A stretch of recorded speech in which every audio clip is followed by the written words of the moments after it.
Hey everyone, Once Bitten here. So this is the first game of the Bretonnian Campaign 2013. I have an introductory video about it if you want the details. Um, Otherwise, I will assume you know them. I'm playing Ogres. This is kind of cool. The guy I'm playing against actually is from Canada, and he's just on a road trip through the States for another reason, and since he was coming through the area, he asked if we could play a game. And I knew that I'd be facing Ogres. And so I don't know that I designed the list a certain way about that, but that certainly influenced my choice for which virtues I would go for in this game. So I decided to do Virtue of the Ideal. That is one of my least favorite ones. For one, I think the -1 leadership for units within 6 inches is huge, and no level 4 spellcasters. Um, I think because I was worried about it, I decided just to take the chance with Ogres because there's other armies that I'm more worried about their magic. And a lot of Ogres bring the, I'm blanking out, the thing that causes miscasts on your own magic phase. And so I figured, you know what, this might be a good time to not have a level 4, and I just decided not to have any spellcasters at all. I'm also going for Virtue of Knightly Temper. I decided to put this on my general. And yeah, and I decided to only go for 2, because you could go for as many as 3, but I just didn't see one that I loved on my Battle Standard Bear, and yeah, and I was okay just taking 2, just to keep things simple. So, starting on the right, he's got a Saber Tusk, 3 Bulls with extra hand weapon in the woods, and he's got a Butcher, level 1 Lore of Maw with them. Then he's got 6 Lead Belchers, an Iron Blaster, a Stonehorn or whatever, Thunder Tusk, I think, the Thunder Tusk. Anyway, it's got like the harpoon and the bolt and the stone thrower and all that. Then he's got a kind of a largish unit of Iron Guts, and in there he's got his General, Slaughtermaster, as well as a Bruiser. Another Saber Tusk. Then he's got another Iron Blaster, 3 more Bulls, a Saber Tusk on the left, and then he's got some Scouting, Stubborn Man-Eaters. So facing him far right, I've got 10 Bowmen, a Trebuchet. Let's see, there's 11 Knights of the Realm with the Virtue of the Ideal Paladin. I gave him Shrieking Blade because I didn't want him to have to take a fear test with the reduction in leadership. And one rules question I don't know is, if he causes fear, is the whole unit okay not taking a fear test, or do they still need to take it? This game I think they took it anyway, but that was an issue. In front of him there's a unit of Fast Cav. You can see some Pegasus Knights, 5 strong, by the tower in the middle. And that is a Wizard's Tower, but it never really affects anything. Then I've got this weird formation in the middle. I've got Bowman, a unit of 11 Knights of the Realm with a Battle Standard Bearer, and then 12 Knights Errant with the Errantry Banner. I don't know what I was thinking for a lot of this, but I can tell you that the reason I put the Bowman like that is because they have defensive stakes, which work as a wall, which will stop a cannon. And I was really worried about his shooting. I'm really worried about his shooting in this game. So I figured on my first turn I can reform those Bowmen facing to the side, open up the way, and my Knights can move forward as much as they want. On the left you can see there's 10 more Bowmen. There's Trebuchet, 10 more Bowmen, more Fast Cav, and then a unit of 12 Knights of the Realm, and I put my General here. I didn't really want to put my General on the far left, but he wouldn't fit in the units in the middle, because he wouldn't fit there because 12 deep, they wouldn't fit without going off the board, and I didn't think about that when I placed the units there, and I didn't want to shuffle the units much. So he did let me angle this unit a little bit on the left so that my General would fit in there without them being too far deep. So I mean, it wasn't really a big deal. I don't see me just taking 3 lances to his face in the middle, and I kind of like the idea of a threat being on the left. Now you notice I've got 4 units of archers, 2 units of Fast Cav. I mean, there's a lot of little things here that should be able to deal with this chaff, and yeah, overall I'm still concerned. So Ogres go first. It looks like that. Really not a whole lot happened first turn. On the far left, you're kind of looking down the table here. A Saber Tusk makes this huge long charge against my Fast Cav. I didn't think he'd make it, or else I would have fled. Looks like this in the middle. And then after shooting, he kills one Pegasus Knight. I felt very, very fortunate. I felt his shooting could have been a lot worse than that.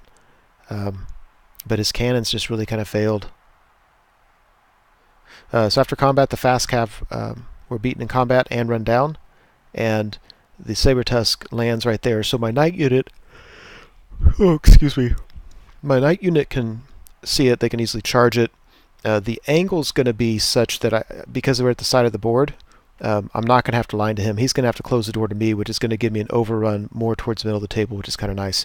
Another nice thing about this is my general has to do 4 wounds during this game when charging. So this Saber Tusk, my general gets to go first. I have an opportunity to get 2 easy wounds off of that, and so that's actually kind of nice. Bretonnia turn 1, it looks like that. Yeah, on the left we charge the Saber Tusk.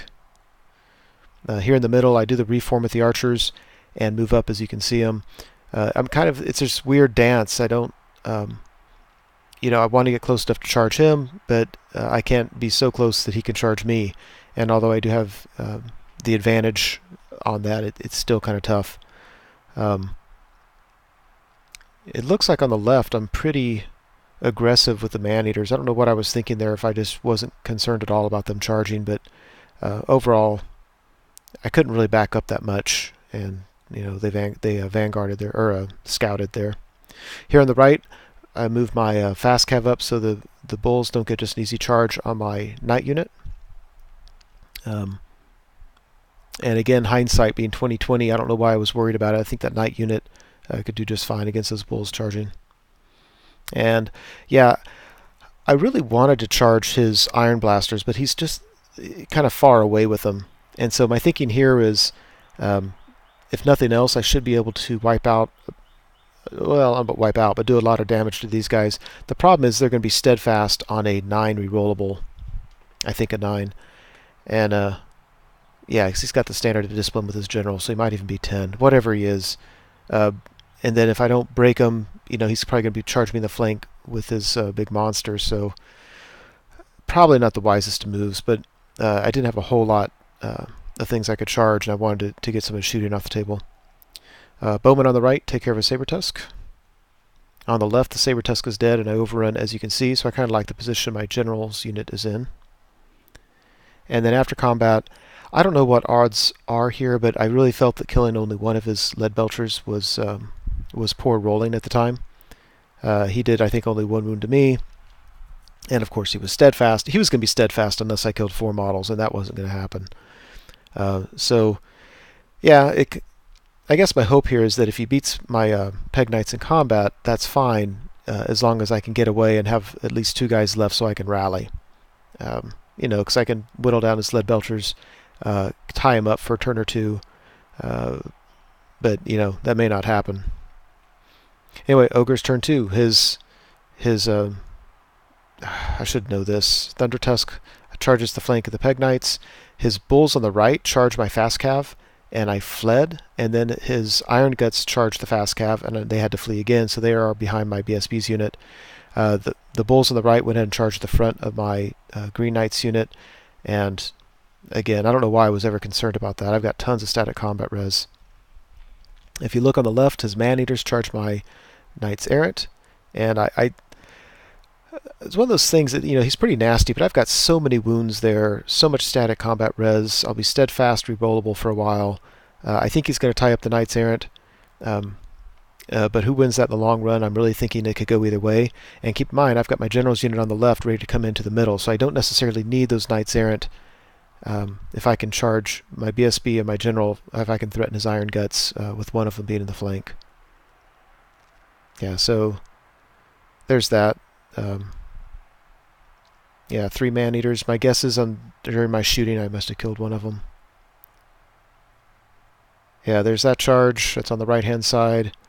That's the one in the middle. I don't know why it takes so many blurry pictures this game. His Iron Guts tried to redirect my BSB's unit, and he failed the charge. It was a really, really long one, but I am so glad he failed it. If he had won that, that might have been the game. The bulls come up over here, and this was funny because I was actually, worried about on my next turn about those bulls charging me, and then he kind of pointed out that I really had nothing to worry about there. My general could probably take care of him. Anyway. Shooting kills 4 knights. I fail all 4 ward saves. I was kind of hoping to pass a couple, but wasn't meant to be. And, oh my gosh. 3 man-eaters charge in. 3 man-eaters. And they ate the knight-errant unit. It's the craziest thing I've ever seen. I mean, one, he rolled really high for his charge, so he did D3 impact hits each at strength 5. All those attacks. Well, you see what's there. He killed 10 out of the 12. And then, to make it worse, I rolled Snake Eyes and stuck. Because if I hadn't rolled Snake Eyes, I would have ran away, and then during my turn, I could have at least shot at those guys or done something. But now I'm sitting there. He's going to win combat on his turn. I'm sorry. He's going to win combat on my next turn, get to reform, and then charge on his turn. Very, very, very unhappy about how things are going on turn 2. After combat, yeah, the worst of both worlds happened. I didn't do any more wounds to the lead belchers, and then he killed me down to 1 peg knight. I fled and got away. He didn't even try to chase. But again, 2 peg knights I can rally, 1 peg knight I can't. So really just kind of a dumb decision on my part there. Over here, yeah, his 4 bulls charge in, and I get a challenge with my paladin, with his character. I do a couple wounds, but overall we win combat and run him down. And this, I think, in hindsight, was a mistake, because when I ran him down, I rolled a 10, which is really just barely above average of what I should have rolled. But rolling a 10 put me out so I couldn't see his lead belchers, and I won't be able to shoot him or charge him. I really should have just let the bulls go, reformed, so that on my turn I could charge his lead belchers. I could have hit him, killed him, overrun into the flank of one of those other 2 units you see. I like to get points when I can, and so that's why I went ahead and pursued. Really disappointed with that decision.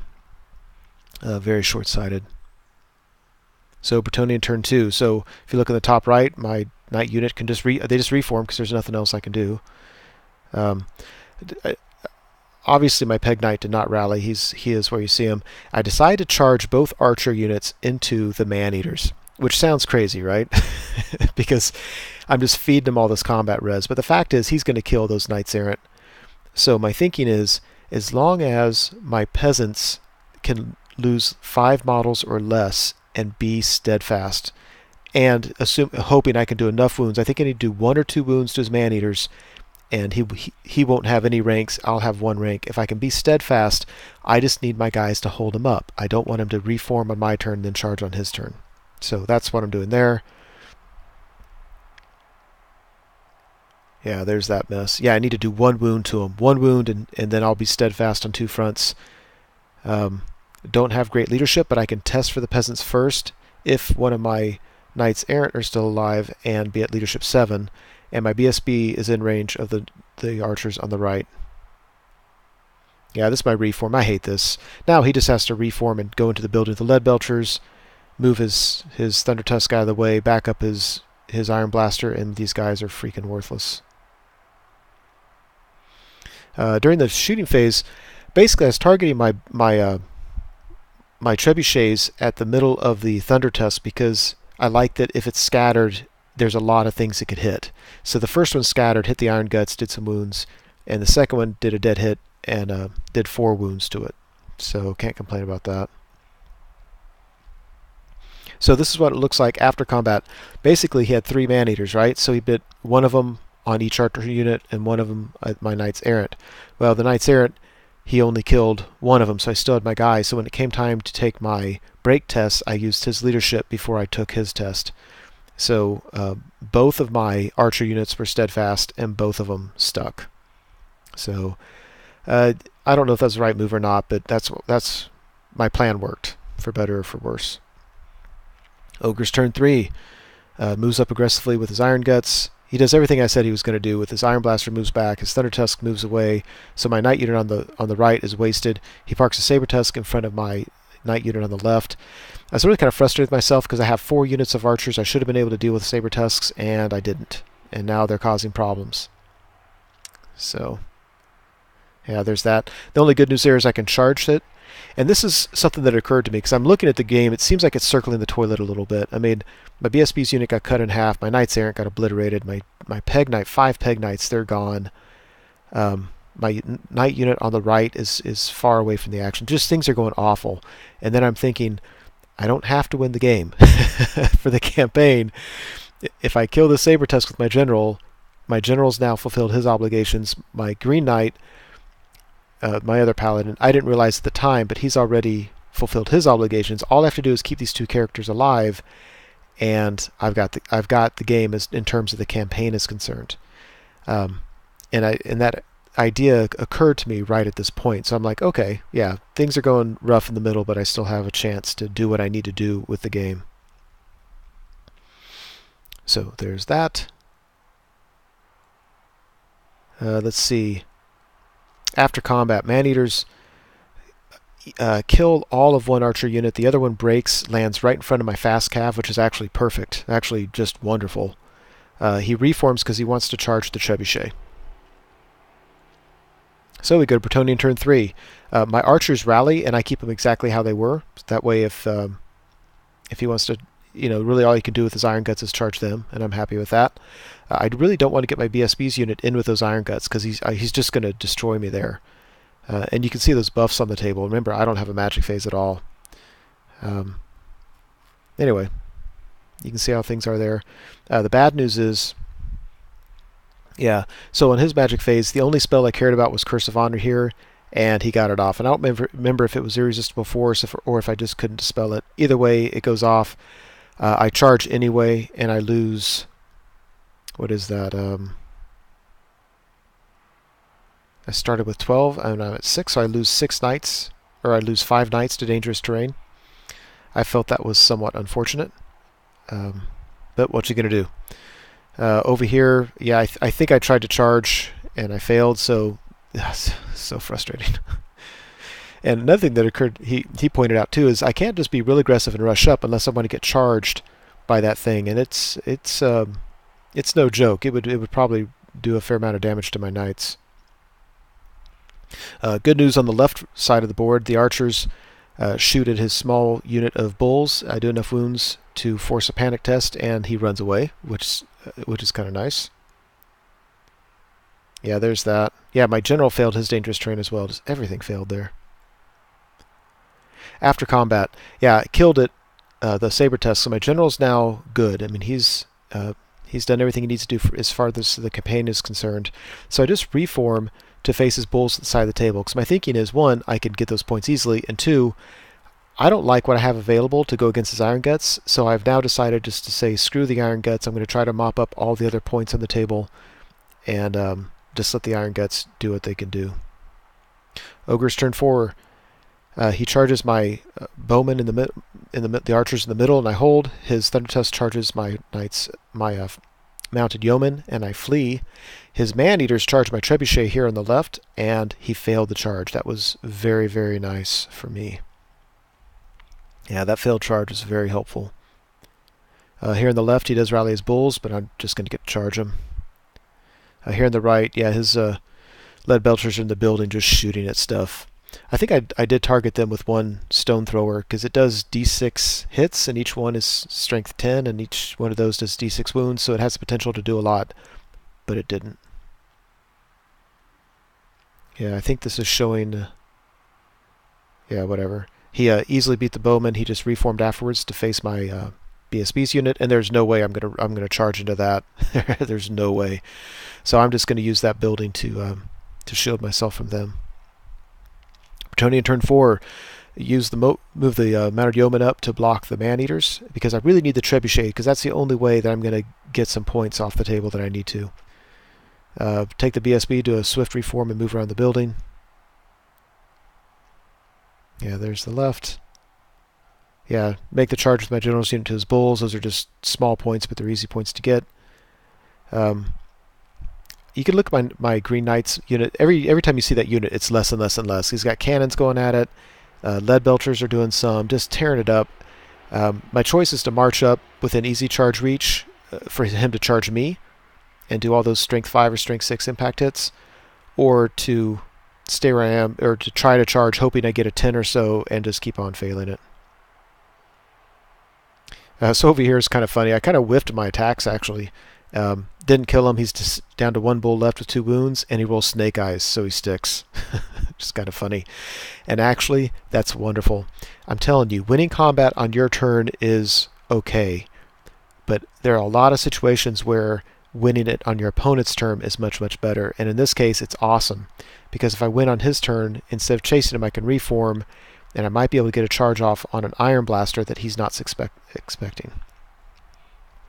So, Ogre's turn 5.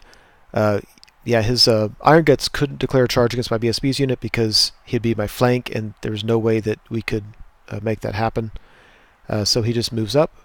His Lead Belchers leave the building because he knows on his next turn it's getting to the point where my BSB's unit can't do a whole lot in terms of getting away from him. So I think if I flee from his Iron Guts, he wants to be able to charge me with his Lead Belchers. Yeah, here's just kind of seeing the other end of the table. His Iron Blasters just keep on backing up. Move 6 and shoot, man. Those things are brutal. After shooting, oh, this is rough. I'm not worried about the Lead Belchers killing off the Knight unit. What I've been worried about is I need to keep 5 rank and file so that I get lookout sir rolls from the cannons. And now I don't get that. The Lead Belchers, I'm not worried about it with my Paladin because I'm pretty survivable. But now those cannons are scary. Now every once in a while he is misfiring with his cannons, so he can't shoot for a turn or something. But otherwise, yeah. So on the left, to kill the last bull, reform. He's got an Iron Blaster just on the other side of the house, and I can see him. I'm in his flank, and I can move forward now that I've reformed and wheel and hit the corner and clip him. So at least we can get into combat. So, Bretonnian turn 5, if you look at the upper left, that's what I do. I charge my General's unit into an Iron Blaster. Lots of weird things going on the right, not a lot of which makes sense. So there's a charge on the left. Here on the right, I moved the Bowman up because I thought I was going to need to block the Iron Guts from charging my BSB's unit. But then I moved them first, and then I used move my BSB's unit. I just did a huge wheel with them. And then I realized I didn't need the archers there, but I didn't want to take the move back. So I pretty much just gave them those points in archers, but we'll be okay.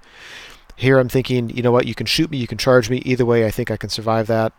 I had to move my Green Knight. That's the Virtue of the Ideal, the guy who gives you -1 leadership. So I had to move him away from the BSB's unit, and he's going to get another cannon shot, and he can target my character. And that's my concern is I don't think I'm going to win this game, and I need that character to survive.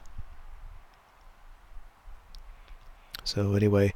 After combat, yeah, we couldn't kill the Iron Blaster, but we broke it and ran it down, and we ended up like that. Again, in hindsight, I think I just should have let it go. It had a real good chance of running off the table and just reforming, because as it is now, he can move his Iron Blaster and get out of my line of sight. Whereas if I reformed, I could have made it so where that would have been very difficult, if not impossible. Ogre's turn 6. His last remaining Man-Eater. So I've been shooting at the Man-Eaters. Again, I'm just trying to whittle down the little units and get points where I can, but he has got 1 guy left. He has 2 wounds on him. He charges the Trebuchet. It looks like he's going to survive the game. The only good news I have is I've got an archer unit to the left of this picture that has reformed to face him. They've been shooting at him, and after he kills the Trebuchet, they might be able to pick him off. Yeah, there's that. As Iron Guts move around the building, I'm not sure what good that does because it's his turn 6. His Lead Belchers just step back into the building because he doesn't want me to charge him on my turn, which, again, he could have just sat still and shot at me, and then if I charged him, he could have fled through the building and would have been okay. Stepping in the building, they shoot at my other Knight unit. I think they only kill 1 guy, but they force a panic test. I fail it and run away. Luckily, I don't go off the board, but he can still cannon shot me. And I'm on Snake Eyes to rally, and if I don't rally, I'm going to run off the board. So it looks like I'm going to lose the Virtue of the Ideal and have to take that darn one again. I do not like that Virtue at all, and it looks like I'm going to have to take it next game. So with this cannon, instead of doing a regular cannon shot, he decides to grape shot me. And so I guess the way that works is you roll the artillery die. That's the number of hits, the number of shots you have to roll to hit, and then roll to wound, but they're all strength 10. That's how we were playing it. So he rolled a 2. So we allocated a shot on either one, and he didn't kill. He killed the knight, and then I think he rolled a 1 to wound on my green knight. So he didn't even do a wound to him. He could have done a wound; it wouldn't have affected anything.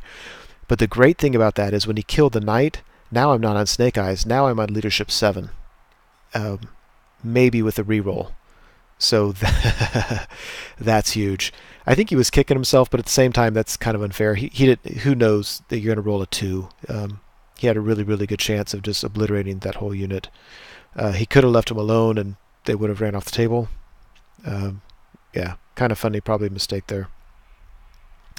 Okay, one of the highlights of my whole Warhammer experience: the man-eater charges my trebuchet, and he only does 2 wounds. I didn't even remove the models because I was keeping track. So he does 2 wounds to me, but we're all going at the same time, so I get 4 attacks on him, and I hit him, and I do 2 wounds, and I kill the man-eater. The 3 man-eaters charge into a knight-errant unit and eat 10 of them, and then one of them charges into a trebuchet and gets slapped. It was awesome. Awesome. I land a stone on top of the Iron Blaster, score a direct hit, and take the remaining wounds off. So now I'm starting to really mop up points left and right. And we would look at it at the end. Actually, we both thought that I had won it. My Paladin with the ideal virtue rallies. So all he has left on the table are Lead Belchers, Iron Guts with the 2 characters. But that's a ton of points. I've got 2 knight units. All 3 of my characters, and a couple of trebuchets, and an archer unit. But anyway, we added it up. We're within like 60 points of each other. If I just would have, anyway, woulda, shoulda. Both of us had probably a lot of things like that. Anyway, it's a draw. Very exciting game, a lot of fun. As far as the campaign objectives, the virtue, the ideal, I didn't take any spellcasters, so I did that. I issued a challenge and got into a challenge with his butcher, and he survived amazingly. He survived. Knightly Temper, I put him in Knight of the Realm unit. He did 4 wounds thanks to Saber Tusks, and they both survived. We need to decide if winning the game how it draws, if you have to draw or not, but it didn't end up mattering because I survived with both of them. So it's a good start for the campaign. I've got 2 of the virtues down, 11 to go, and that's I'm not going to complain about it. That's it. Hope you enjoyed it.